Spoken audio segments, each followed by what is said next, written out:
Wesh les gars, c'est Sleen et bienvenue à la deuxième édition du Tenkaichi Budokai, mais cette fois pour les cartes Nim de Dragon Ball Z, troisième partie. Je vous conseille fortement d'aller voir les vidéos sur la première et la deuxième partie de ce tournoi, sinon tu vas être perdu frérot, je vais pas rappeler le déroulement des tournois, des combats pardon, et voilà quoi.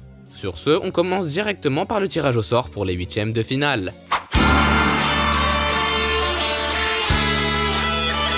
Dans mes dernières vidéos, dans la poule Zenkai et la poule Capsule Corp, on a pu voir que les premiers étaient ex-aequo. Et bien là on va tirer au sort qui va être du coup premier et qui va être deuxième, car je tiens à rappeler que le premier affronte le deuxième d'une poule pour les huitièmes de finale et inversement.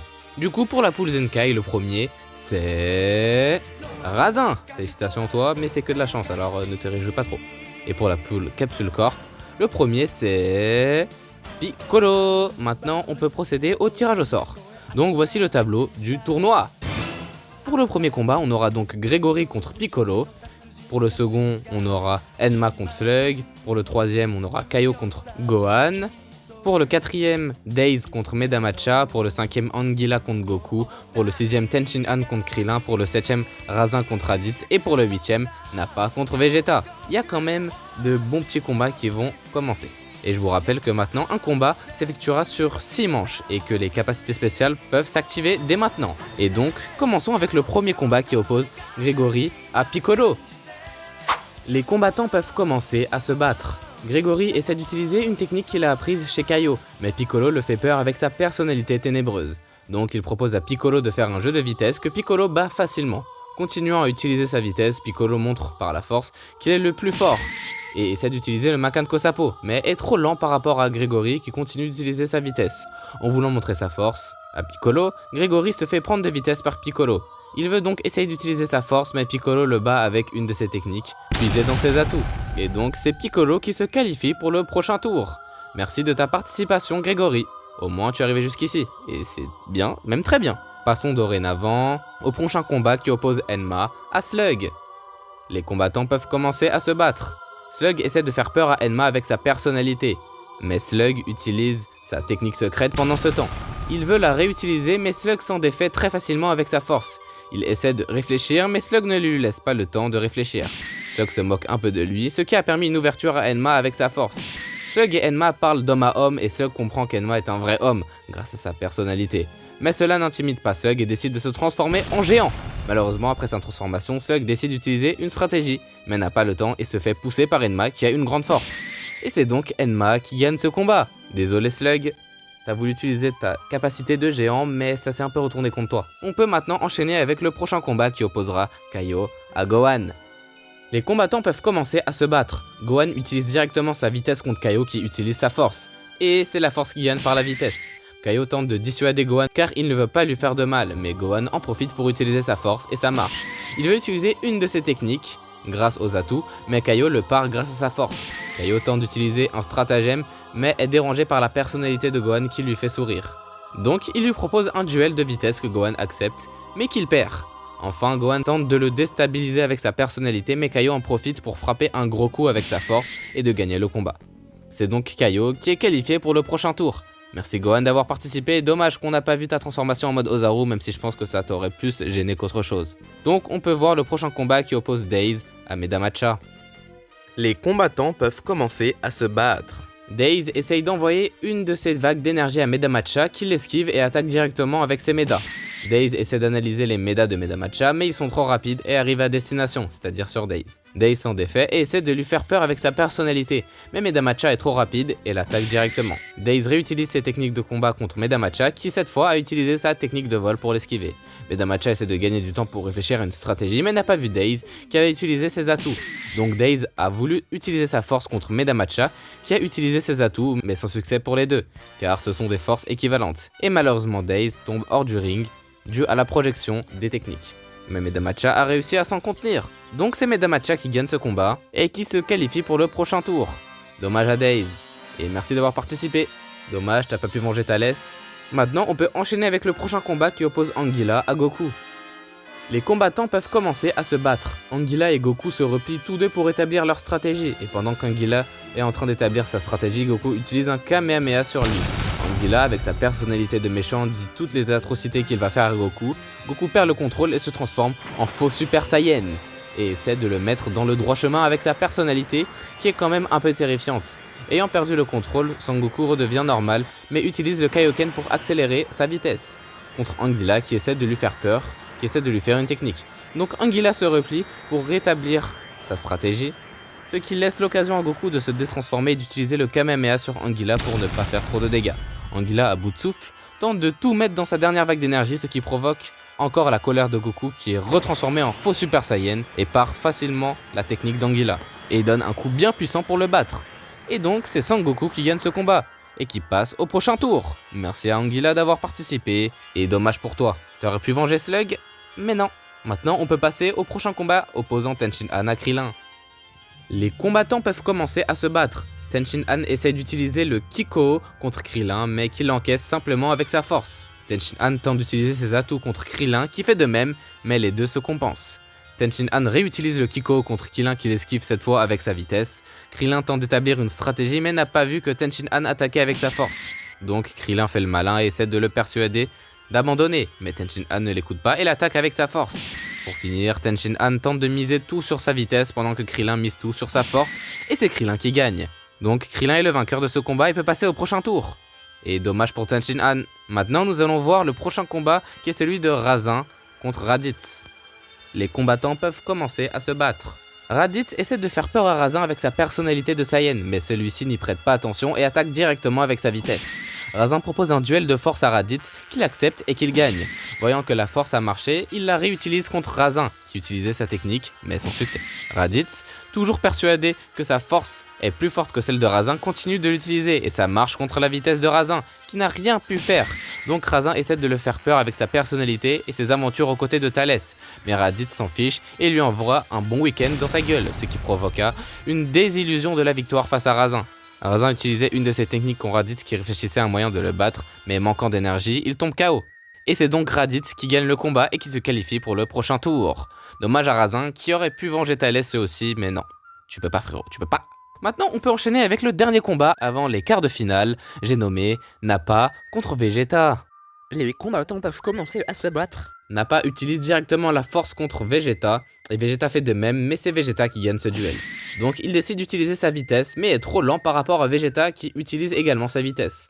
Donc il essaie d'établir une stratégie en fonçant directement sur son adversaire, mais Vegeta avait prévu ça et lui lance un canon Garrick. Nappa essaie d'utiliser sa vitesse contre Vegeta qui utilise ses atouts. Les deux forces se compensent. Nappa essaie d'utiliser sa technique d'explosif contre Vegeta qui résiste sans difficulté grâce à sa force. Pour finir, il continue d'utiliser sa force en vain contre l'intelligence de Vegeta. Ça a marché pendant quelques secondes mais Nappa, épuisé, tombe KO. Et c'est donc Vegeta qui gagne ce combat. Dommage à Nappa qui n'a pas pu se venger. Et maintenant, on a le tableau du tournoi pour les quarts de finale. Pour le premier combat, on a donc Piccolo contre Enma, pour le deuxième Kaio contre Medamacha, pour le troisième Goku contre Krillin, et pour le dernier Raditz contre Vegeta. Maintenant, on peut directement commencer avec le prochain combat des quarts de finale qui oppose Piccolo à Enma. Les combattants peuvent commencer à se battre. Piccolo tente de faire peur à Enma avec sa personnalité de Namékien, mais celui-ci s'en fiche et utilise sa force directement sur lui. Piccolo lui propose donc un duel de vitesse qu'il accepte, mais qu'il perd. Voyant qu'il n'a pas le poids en vitesse, il utilise sa force contre Piccolo, qui essaie de le raisonner. Piccolo utilise une de ses techniques sur Enma, qui a utilisé sa technique secrète, mais qui n'a pas fait le poids. Donc il veut utiliser ses atouts dans le domaine du jugement, mais Piccolo utilise également ses atouts dans le domaine du combat cette fois, et c'est lui qui prend l'avantage. Essayant toujours d'utiliser ses atouts, Enma est en difficulté face à la force de Piccolo, qui le fait gagner. Et donc, c'est Piccolo qui se qualifie pour les demi-finales. Maintenant, on veut passer au prochain combat opposant Kaio à Medamacha. Les combattants peuvent commencer à se battre. Medamacha tente d'utiliser sa vague d'énergie sur Kaio qu'il encaisse très facilement. Voyant qu'il ne bouge pas, Medamacha tente d'utiliser sa personnalité et ses aventures pour lui faire peur. Mais celui-ci s'en fiche et utilise une de ses techniques de combat. Voyant que ça a marché, Kaio se replie pour établir une stratégie pendant que Medamacha utilise sa force sur lui. Après cela, Medamacha utilise sa vitesse pour contre-attaquer Kaio, qui utilise ses atouts, notamment ses sens, qui lui ont permis d'éviter ses attaques. Du coup, les deux se replient pour établir une stratégie, mais Kaio, plus rapide que lui, a déjà établi la sienne et prépare déjà son plan. Voyant qu'il est dans le mal, Medamacha utilise ses atouts pour attaquer Kaio, qui, pendant ce temps, voulait le raisonner Medamacha d'abandonner. Mais grâce au piège de Kaio, il réussit à le faire sortir. Et c'est donc Kaio qui gagne le combat et qui se qualifie pour les demi-finales. Dommage à Medamacha. Maintenant on peut enchaîner avec le prochain combat qui oppose Goku à Krillin. Les combattants peuvent commencer à se battre. Krillin tente d'utiliser ses techniques grâce à ses atouts, mais Goku l'esquive très facilement. Donc Goku utilise une de ses techniques de combat sur Krillin, qui cette fois l'esquive grâce à ses atouts. Krillin tente de dissuader Goku de se battre, mais Goku, qui a envie de se battre, utilise son bâton magique, et ça réussit. Du coup, Krillin se replie et tente d'établir une stratégie, pendant que Goku utilise son Kamehameha sur lui. Krillin, qui en a échappé grâce à sa vitesse, décide de tout miser sur sa vitesse. Mais Goku, à ce moment-là, utilise le Kaioken et le rattrape très facilement avec sa vitesse. Goku, qui a toujours le Kaioken, utilise sa personnalité afin de dissuader Krillin de se battre et d'abandonner, car il ne veut pas lui faire trop de mal sous cette forme-là.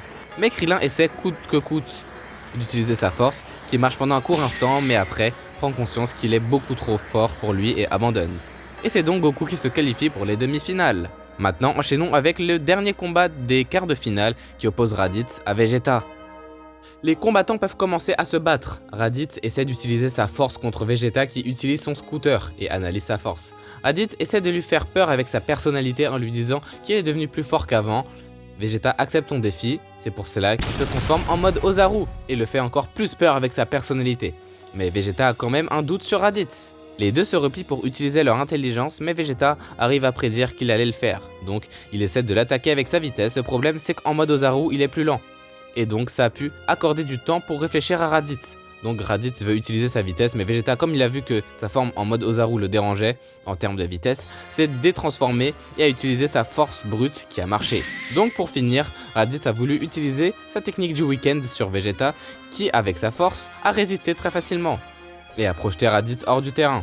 Et c'est donc Vegeta qui a gagné ce combat et qui est qualifié pour les demi-finales. Dommage à Raditz qui aurait pu peut-être battre Goku, enfin se battre contre son frère, mais non. Maintenant, voici le tableau des demi-finales. On a donc pour le premier combat Piccolo contre Kaio et pour le deuxième Goku contre Vegeta. Deux combats très chauds. Maintenant, on peut commencer directement avec le premier combat de la demi-finale qui est Piccolo contre Kaio. Les combattants peuvent commencer à se battre. Kaio tente d'utiliser sa stratégie qu'il avait élaborée précédemment pour battre Piccolo, mais Piccolo utilise ses techniques de combat sur lui et ça marche. Donc Kaio joue sur sa vitesse, mais Piccolo l'a rattrapé également avec sa vitesse, qui sont équivalentes. Donc Kaio se replie pour utiliser ses atouts, mais Piccolo ne le lâche pas d'une semelle et utilise également ses atouts. Kaio, perdu, tente encore d'établir une stratégie, cependant Piccolo, avec ses bras élastiques, le ramène grâce à ses atouts. Donc Kaio joue sur sa personnalité de professeur sur Piccolo, qui s'en fiche et qui veut juste abattre son ennemi grâce à ses atouts. Pour finir, Piccolo tente d'établir une stratégie, mais c'est cette fois Kaio qui utilise sa force pour en profiter. Mais il n'avait pas vu qu'il était tombé dans le piège de Piccolo et qui s'est fait éjecter du ring. C'est donc Piccolo qui se qualifie pour la finale. On peut maintenant enchaîner avec le dernier combat des demi-finales, qui est le célèbre combat Goku contre Vegeta. Les combattants peuvent commencer à se battre. Vegeta essaie d'utiliser son intelligence face à Goku qui utilise ses atouts et qui prend l'avantage. Voyant qu'il ne doit pas sous-estimer son adversaire, Vegeta se transforme en mode Ozaru directement, tandis que Goku utilise le Kaioken. Vegeta garde sa forme géante et utilise ses atouts, mais Goku avec sa force résiste.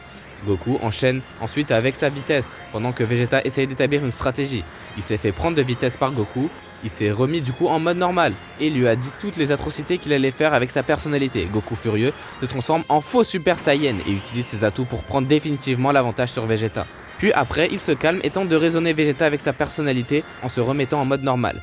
Mais Vegeta utilise toutes ses dernières forces pour les mettre dans sa dernière technique qui a marché pendant un court instant, mais qui a fini par une défaite de Vegeta qui est tombé KO. C'est donc Sangoku qui gagne ce combat et qui est en finale. Maintenant, on a le tableau de la finale qui est Piccolo contre Goku. Tiens, un petit air de déjà vu, par exemple au 23e Tenkaichi, non? Mais avant de voir ce match, une petite pub vous attend.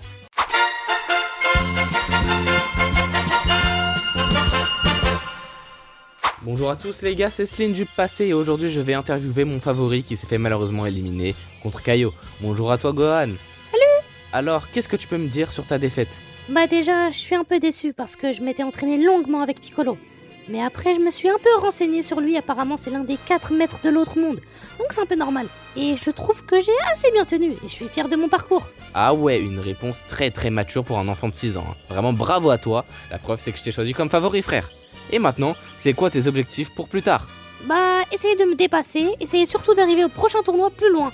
Et voilà quoi. Ok, d'accord, très bien. En tout cas, on est tous fiers de toi. Une petite préférence pour le combat entre Goku et Piccolo? Piccolo m'a beaucoup aidé pendant ces 6 mois contre les Saiyans. Et mon père, bah c'est quand même mon père. Et c'est lui qui nous a sauvés pendant l'attaque de Vegeta et de Nappa. Donc je choisirais plus mon père que Piccolo, même si j'ai soutien les deux énormément. Ok, d'accord, merci en tout cas. Enfin, une interview normale. En tout cas, maintenant on peut voir le dernier combat de la finale qui oppose donc Goku à Piccolo. Bon visionnage.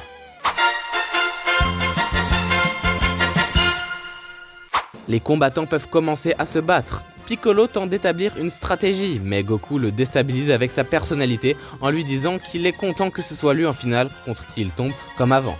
Donc Piccolo montre lui aussi sa réjouissance contre Goku, qui passe en Kaioken et qui tente d'établir une stratégie, mais s'est fait lui aussi déstabiliser par la personnalité de Piccolo.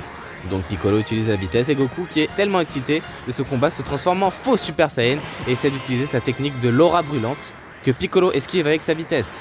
Calmé, Goku essaie de réfléchir à une stratégie en utilisant le Kaioken, mais Piccolo utilise ses atouts afin de l'attaquer. Donc Goku utilise sa vitesse contre Piccolo qui a essayé d'utiliser sa vitesse mais qui s'est fait battre par Goku. Enfin, Goku est revenu à la normale en disant que c'est Piccolo qui méritait de gagner avec sa personnalité et Piccolo l'acheva en utilisant sa technique de vague d'énergie, ce qui fit sortir Goku du ring. Coup de théâtre, et c'est donc Piccolo notre grand vainqueur du tournoi du Tenkaichi Budokai des cartes Nim de Dragon Ball Z. Comme promis, le vainqueur du Tenkaichi Budokai a une carte dédiée à lui, spécial Tenkaichi Budokai. Donc voici la nouvelle carte de Piccolo, le vainqueur de la deuxième édition d'une Tenkaichi Budokai des cartes Nim. C'est une nouvelle carte qui lui procure plus 5 partout. En technique, il passe de 87 à 92, en vitesse de 94 à 99, en force de 94 à 99, en stratégie de 73 à 78, en atout de 93 à 98 et en personnalité de 72 à 77. Et la nouvelle note, sa note de général, qui passe de 94 à 99. Et mec, c'est largement mérité. Admirez ce chef-d'œuvre. Bon, bah du coup c'est la fin de la vidéo et du coup ça clôt Tenkaichi Budokai des cartes Nim de Dragon Ball Z. Lâche un petit like si t'as aimé ce petit tournoi. Abonne-toi pour voir toutes les cartes Nim de tes personnages préférés et partage pour que la famille s'agrandisse. Dites-moi en commentaire si votre favori était Piccolo. Bon bah moi c'était Gohan après l'entraînement avec d'ailleurs Piccolo. Mais bah il s'est fait éliminer contre Kaio, et dommage. Et en y repensant, ça fait deux Namekiens qui gagnent respectivement les Tenkaichi Budokai. Le premier qui était Kamisama et le deuxième Piccolo. Et bah du coup, maintenant on va passer aux cartes Nim de l'arc Freezer. Le niveau va beaucoup augmenter. Donc le prochain tournoi va être encore plus dur. Abonne-toi pour pas les louper. Et donc on se retrouve pour une prochaine vidéo sur une des cartes Nim de l'arc Freezer. Bye. 金玉です。それでは間もなく試合が始まりますので、出場までここでお待ちください。